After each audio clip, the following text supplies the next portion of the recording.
Their situation between Mizkif and Emiru continues to spiral across the streaming world, and now another clip from Mizkif's stream is gaining attention after he reacted to a legal analysis that could potentially impact the entire case. In his explanation, he talked about how in Texas law, accusing someone of a serious crime like SA, that can sometimes be considered defamation per se, meaning the accusation itself can automatically be treated as damaging if it's proven to be false. So the area where she screwed up was by talking about SA. She should have never said the word SA, right? And that's where Emiru messed up. That's the one thing she did that was a mess up, and a clear mess up, right? So in Texas, it's defamation per se. That means kind of automatically defamation if you accuse someone of a crime or if you have an imputation of serious sexual misconduct. Which she did. So accusing someone of SA, you see the word right here, and not being an essay, right? There's nothing wrong with essays as an ESSAY, right? I like those are nice, right? We're talking about sexual, right? That's a felony, right? So it's both a crime and it's a serious. So it hits both categories, right? And just so you understand, the crime of sexual assault requires contact or some penetration, right? If you're saying that, so the crime requires contact. Now, originally, I thought Emiru was going to actually take the position that what happened to her was SA, and said, hey, I think that meets the definition. Or maybe there's something else we haven't heard of, right, that she's going to bring up later that does meet that definition. But she changed her argument. She did change the argument, or at least the framing of it, from people's understanding in her motion to dismiss. This guy hates my guts and is even saying that she's wrong. And keep in mind, it's not just defamation in the way where it's like she lied. She told 60,000 people live. Millions of people around the internet saw it. She was telling people things about me for an entire year before this all came out. And this legal mindset guy who hates my guts is even saying what Emiru did was wrong. How can anyone be around this girl at this point after this?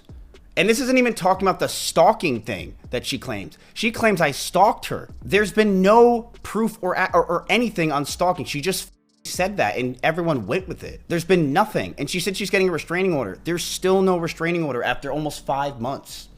I appreciate legal mindset saying this. I do. I appreciate him saying this, and I appreciate this is what he said.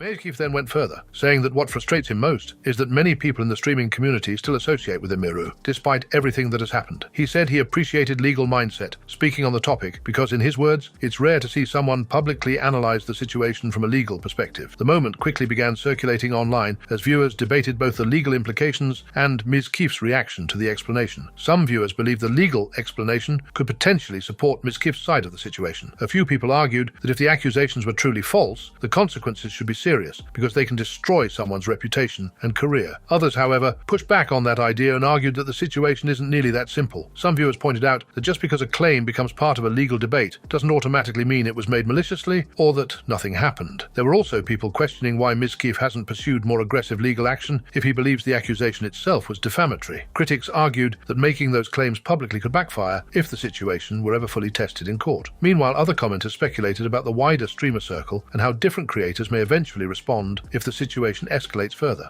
Keep in mind, the entire stream was in context of getting the case dismissed. Defamation per se makes it harder to get it dismissed. That doesn't mean she automatically is liable of defamation. Later in the video, he says she is more likely to win the trial in case it goes there. This needs to be a mainstream issue. People can't just go around making false accusations of other people and have them risk their livelihood and their reputations. There has to be some serious consequences, or else it's going to keep getting worse.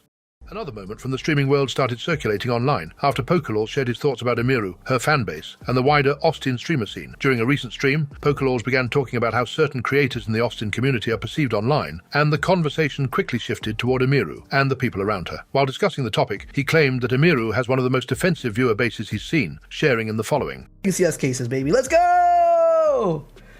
If she loses all her chud viewers. Dude, I think she has the most chud viewer base of all time. 100%, right? Dude, I remember... Oh, fuck. Yeah. One day I'll say what they told me. One day. No, I can't, bro. I always bait. Asmon has her beat. Well, Asmon's like her protector, bro. If you f with Emiru, you're with Asmongold. Let's be honest. They're together. Eat and die. This is why you don't get invited to in Austin.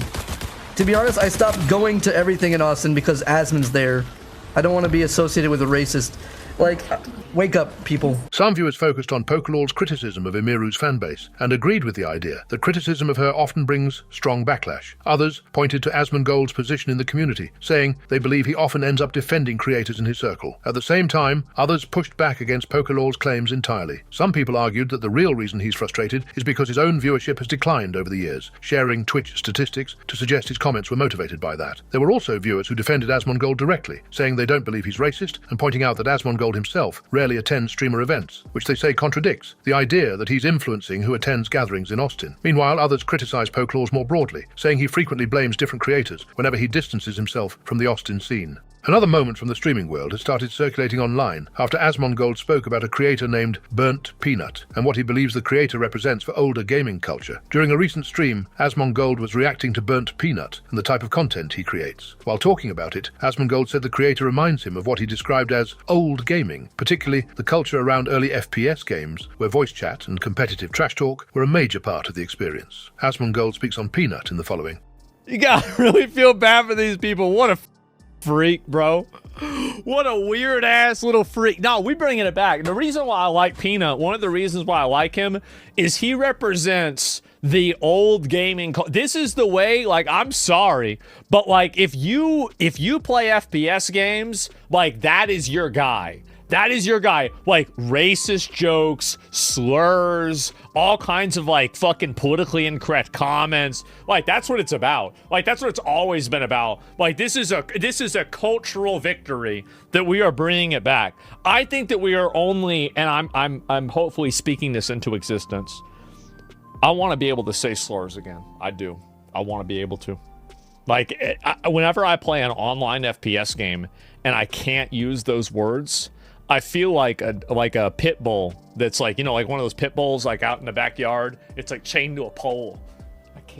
I can't go out there and maul the fucking infants, right? I can't go out there and bite the babies. Like I'm fucking mad, bro. I want to go out there. I want to say it. I want to let them know. Slur Sunday? Yeah, but the real ones. That's it. You done with midnight? Not yet. Not yet.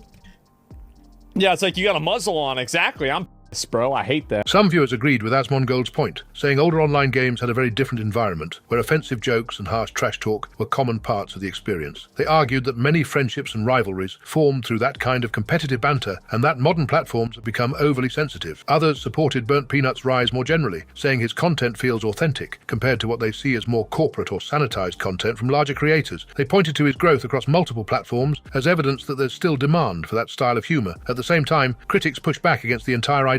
Some argued that promoting creators specifically because they push boundaries or use offensive humor isn't something that should be celebrated, and they questioned why Asmongold would frame it as a positive cultural shift. There were also people who dismissed the discussion entirely, saying Burnt Peanut's success is being overhyped and claiming he's just another temporary internet personality benefiting from controversy. There, Burnt Peanut says his girlfriend finds him extremely annoying because he acts the same way in person. Does your girlfriend watch your streams? No. She finds him highly annoying.